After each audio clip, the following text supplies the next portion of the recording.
सत्यम के हाथ से गलती से पानी का एक गिलास छलक गया था, जिसकी कुछ बूंदें रिया के डिजाइनर गाउन के किनारे पर गिर गई थी।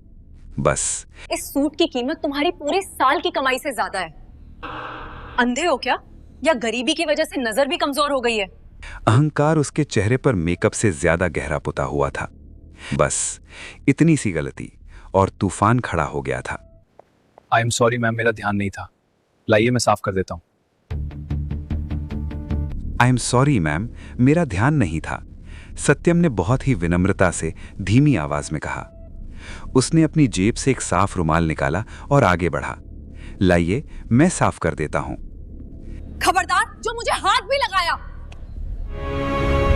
रिया ने झटके से पीछे हटते हुए चिल्लाई, जैसे सत्यम के छूने से उसे कोई बीमारी लग जाएगी। उसने सत्यम के हाथ से वो रुमाल झपटा और उसे जमीन पर फेंक दिया।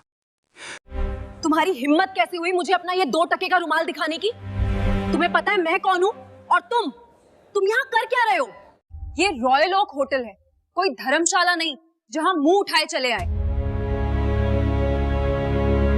सत्यम ने जमीन पर पड़े अपने रुमाल को देखा, फिर रिया की आंखों में। उसकी आंखों में न गुस्सा था न डर, बस एक गहरा ठहराव था जिसे पढ़ पाना रिया के बस की बात नहीं थी। भीड़ तमाशबीन बनी खड़ी थी। वेटर, मैनेजर और वहां मौजूद बड़े बड़े बिजनेसमैन, कोई भी आगे नहीं आया। सबको रिया के पिता मिस्टर विक्रम सिंघानिया के रुतबे का डर था। सब यही सोच रहे थे कि ये साधारण सा लड़का अब बुरी तरह फंस गया है। मैम गलती हुई है, मैं माफी मांग चुका हूँ। इंसान से ही गलती होती है। सत्यम ने अपनी नजरें नीची रखते हुए लेकिन मजबूत आवाज में कहा। इस बात ने रिया के गुस्से में घी का काम किया। एक गरीब साधारण दिखने वाला लड़का उसके सामने जुबान लड़ा रहा है। इंसान? तुम लोग इंसान नहीं, बोझ हो।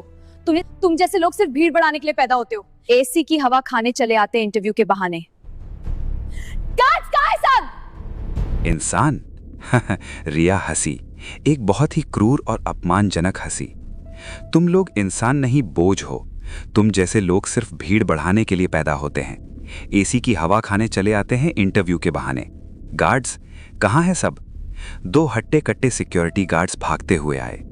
रिया ने सत्यम की ओर उंगली उठाई, जैसे किसी कचरे की तरफ इशारा कर रही थी।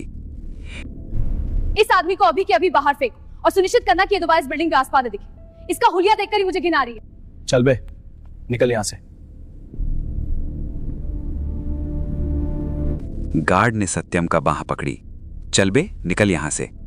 सत्यम ने एक बार अपना हाथ छुड़ाया, कपड़े ठीक किए और गार्ड की आंखों में ऐसे देखा कि गार्ड भी एक पल के लिए सहम गया।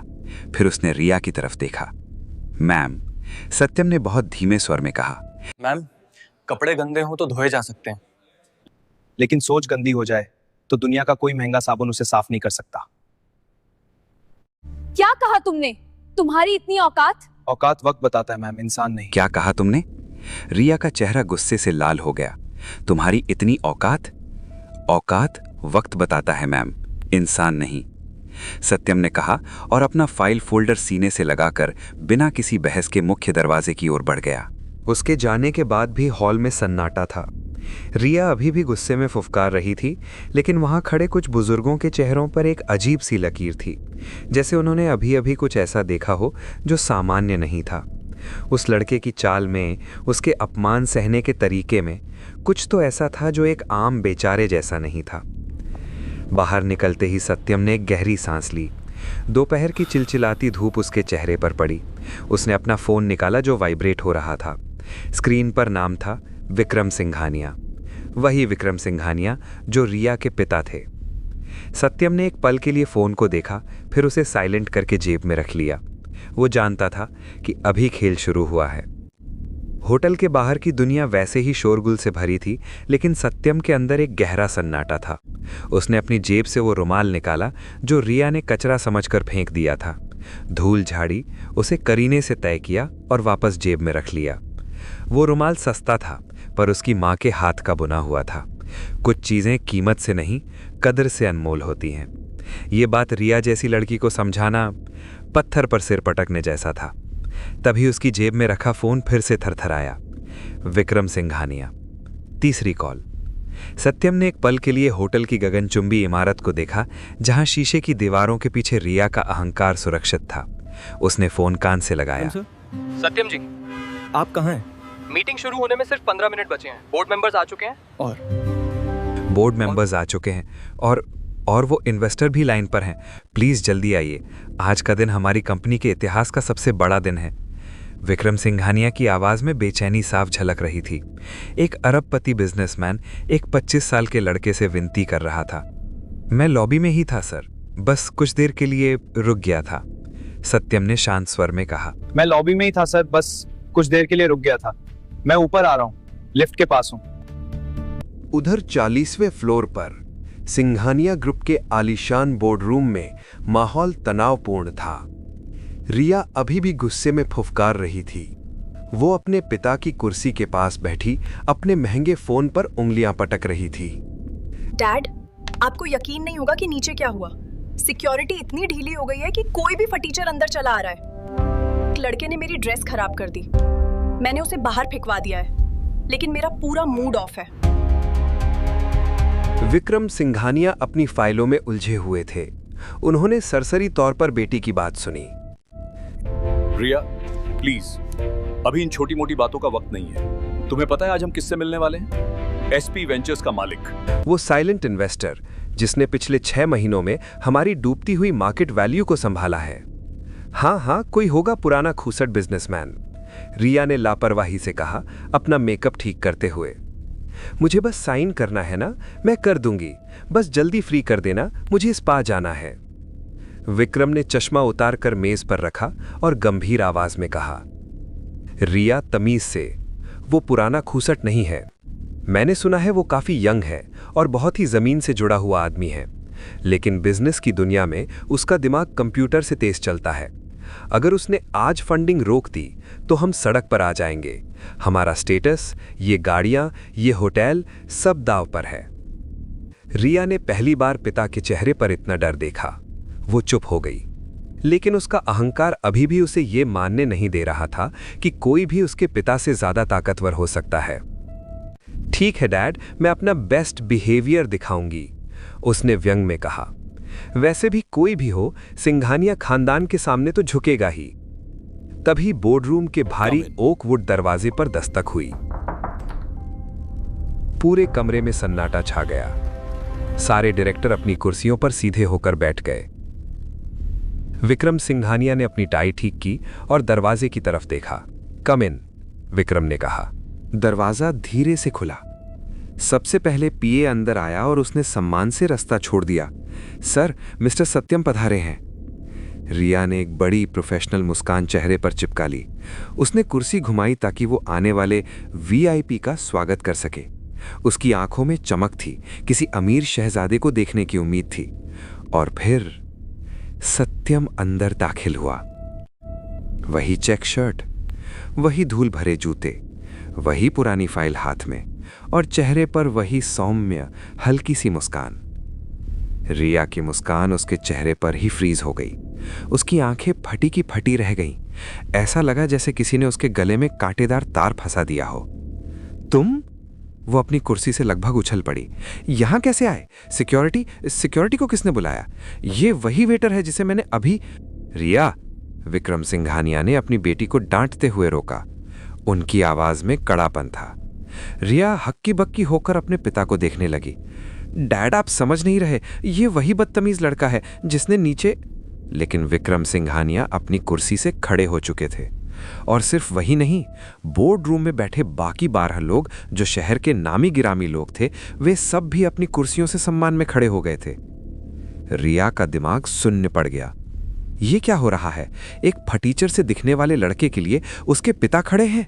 सत्यम कमरे के बीचों बीच चला आया। उसने एक बार भी रिया की तरफ नहीं देखा।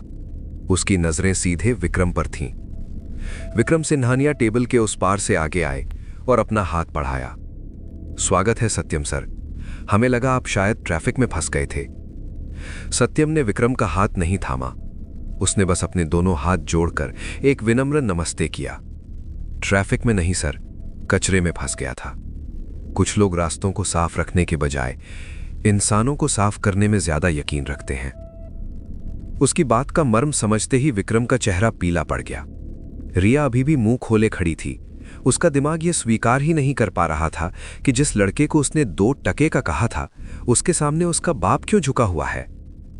सत्यम धीरे से उस कुर्सी की तरफ बढ़ा जो चेयरमैन के ठीक बगल में सबसे महत्वपूर्ण व्यक्ति के लिए खाली रखी गई थी, रिया के ठीक सामने। उसने अपनी पुरानी फाइल मेज पर रखी। फाइल की खट की आवाज उस सन्नाटे में किसी हथौड़े की चोट जैसी लगी। रिया के हलक से आवाज नहीं निकल रही थी। उसे लग रहा था जैसे जमीन उसके पैरों तले से खिसक रही है। यह कोई साधारण लड़का नहीं था, लेकिन ये आखिर था कौन? सत्यम के बैठते ही कमरे की हवा बदल गई। विक्रम सिंघानिया के माथे पर पसीने की बारीक बूंदें चमकने लगी थीं। उन्होंने जल्दी से एक इशारा किया और सारे डायरेक्टर्स वापस अपनी कुर्सियों पर बैठ गए। सिर्फ रिया अभी भी खड़ी थी, पत्थर की मूरत बनी हुई। बैठ जाओ रिया, विक्रम ने दबी हुई लेकिन सख्त आवाज में कहा। बैठ जाओ रिया। रिया किसी कठपुतली की तरह धम से कुर्सी पर गिर गई। उसकी नजरें सत्यम के साधारण जूतों पर टिकी थीं, जो पॉलिश किए हुए इटालियन मार्बल के फर्श पर बेहद अजीब लग रहे थे। विक्रम ने गला साफ किया। लेडीज एंड जेंटलमैन, जैसा कि आप जानते हैं, आज हम सिंघानिया ग्रुप के भविष्य का फैसला करने के लिए यहाँ हैं, और हमारे लिए इसके फाउंडर और हमारे मुख्य निवेशक आज खुद हमारे बीच मौजूद हैं। मुख्य निवेशक मिस्टर सत्यम प्रकाश। ये नाम सुनते ही रिया को झटका लगा।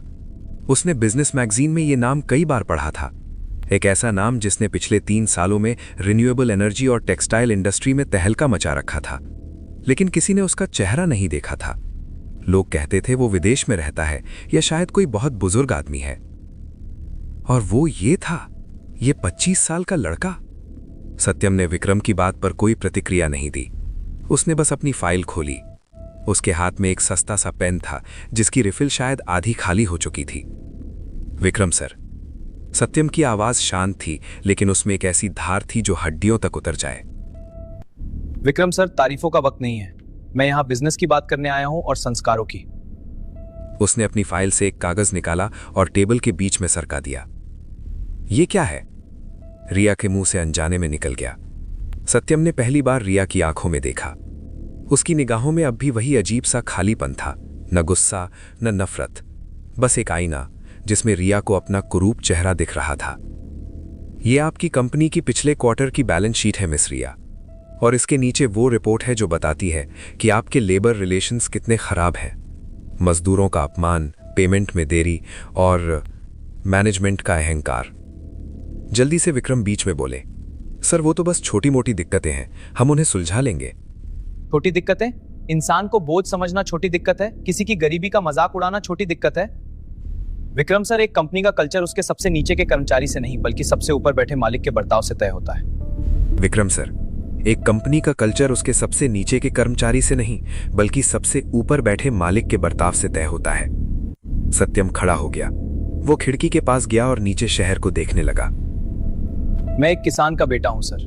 मेरे पिताजी कहते थे, फसल चाहे कितनी भी ऊंची हो जाए, अगर उसकी जड़ें जमीन छोड़ दें तो पहली आंधी में वह गिर जाती है। सिंघानिया ग्रुप आज एक बहुत ऊंची फसल है, लेकिन इसकी जड़ें सड़ चुकी हैं। उसने मुड़कर रिया की तरफ देखा।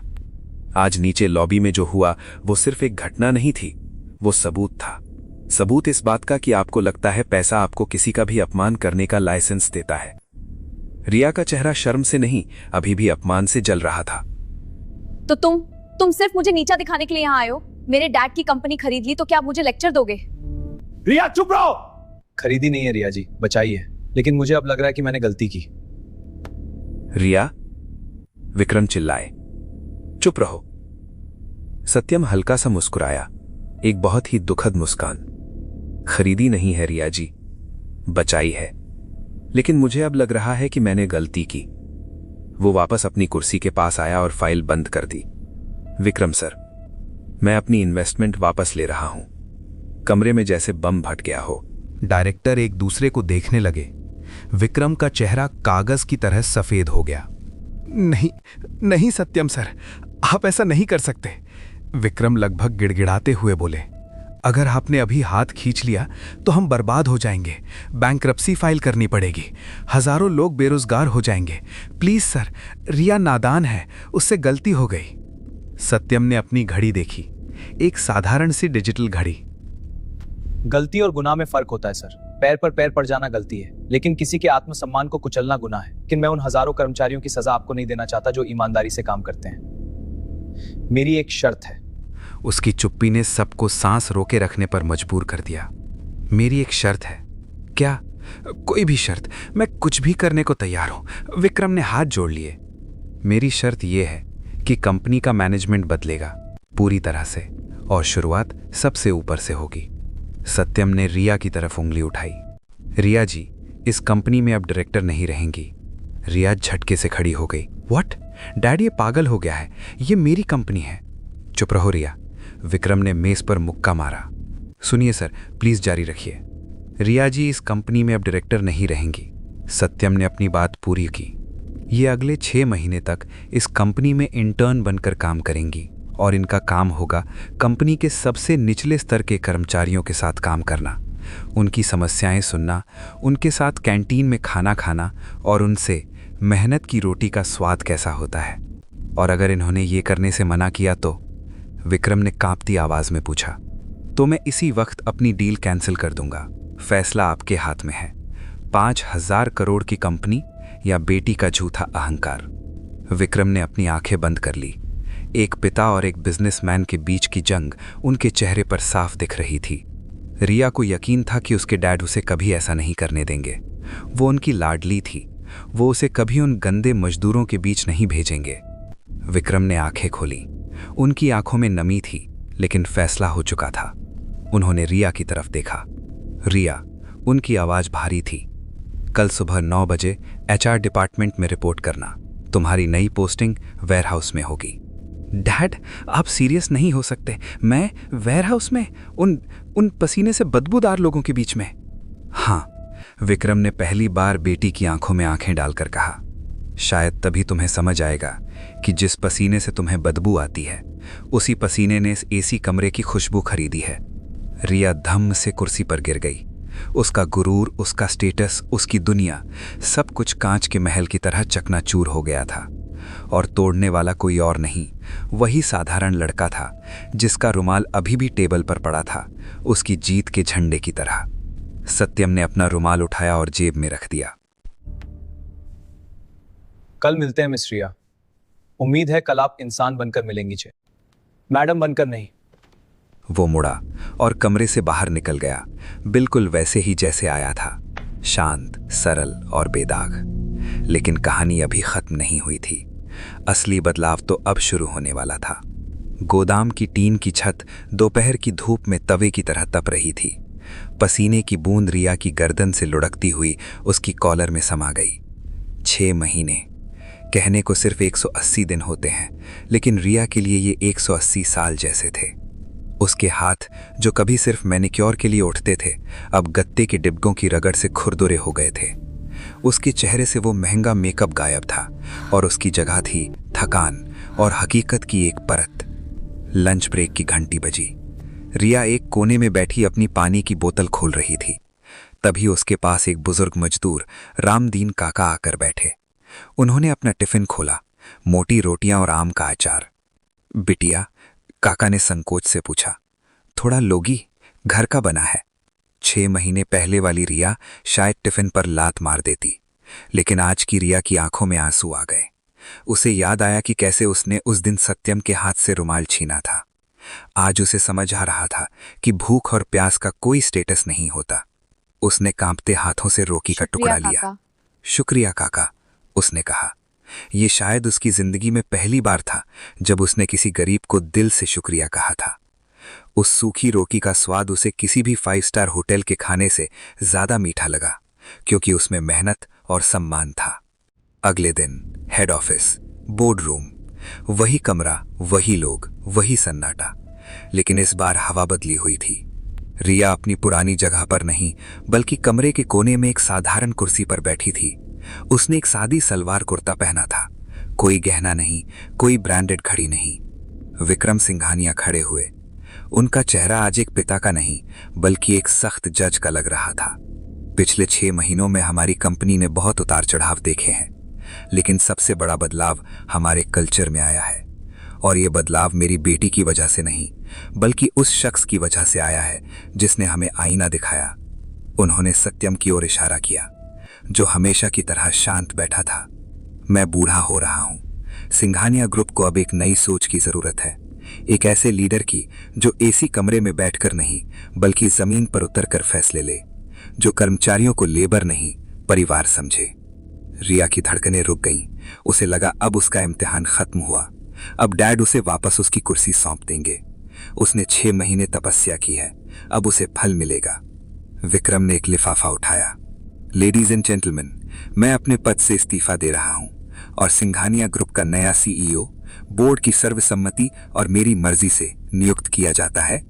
रिया अपनी जगह से हल्की सी उठी। मिस्टर सत्यम प्रकाश। कमरे में तालियों की गड़गड़ाहट गूंज उठी। रिया जहां थी वहीं जम गई। उसे लगा जैसे किसी ने उसे बहुत जोर का तमाचा मारा हो। उसका वजूद, उसका भविष्य, उसकी कंपनी, सब कुछ एक पल में उसके हाथों से फिसल गया था। वो अविश्वास से अपने पिता को देखने लगी। डैड, लेकिन मैं? विक्रम उसके पास आए। उनकी आंखों में दर्द था, लेकिन फैसला अटल था।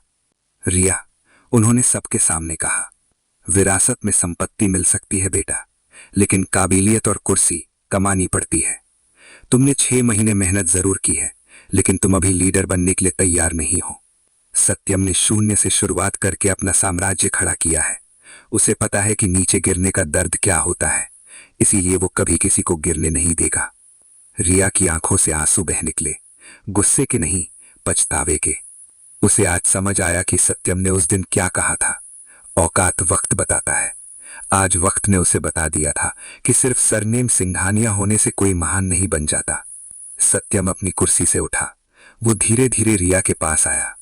रिया ने नजरें झुका ली। उसे शर्म आ रही थी। उसे वो हर एक शब्द याद आ रहा था जो उसने सत्यम को कहे थे, गंदे, गरीब, बोझ। रिया जी, सत्यम ने वही पुराना विनम्र स्वर इस्तेमाल किया। रिया ने भीगी पलकों से ऊपर देखा। सत्यम ने अपनी जेब से एक पेन निकाला और रिया की तरफ बढ़ाया। सीईओ मैं हूं, लेकिन कंपनी आपकी भी है। गोदाम में रामदीन काका आपकी बहुत तारीफ कर रहे थे। कह रहे थे बिटिया मेहनत करना सीख गई है। एक अच्छे लीडर की शुरुआत वहीं से होती है। जिस दिन आप दूसरों के सम्मान को अपनी दौलत से ऊपर समझेंगी, यह कुर्सी आपका इंतजार करेगी। रिया ने कांपते हाथों से वो पेन लिया। उस साधारण से पेन का वजन उसे अपनी सारी ज्वेलरी से ज्यादा भारी लगा। उसने अपने हाथ जोड़े। मुझे माफ कर दीजिए सर। सत्यम ने बस सिर हिलाया। उसने मुड़कर विक्रम सिंघानिया के पैर छुए और सीईओ की कुर्सी पर नहीं बल्कि उसके बगल वाली साधारण सी कुर्सी पर बैठ गया। उस दिन रिया सिंघानिया ने अपनी कंपनी खो दी, अपनी दौलत खो दी, लेकिन उसने खुद को पा लिया। उसे समझ आ गया कि इंसान की असली कीमत उसके बैंक बैलेंस में नहीं, उसके व्यवहार में होती है। शुक्रिया काका। क्योंकि घमंड की उम्र बहुत छोटी होती है, लेकिन संस्कारों की जड़ें बहुत गहरी।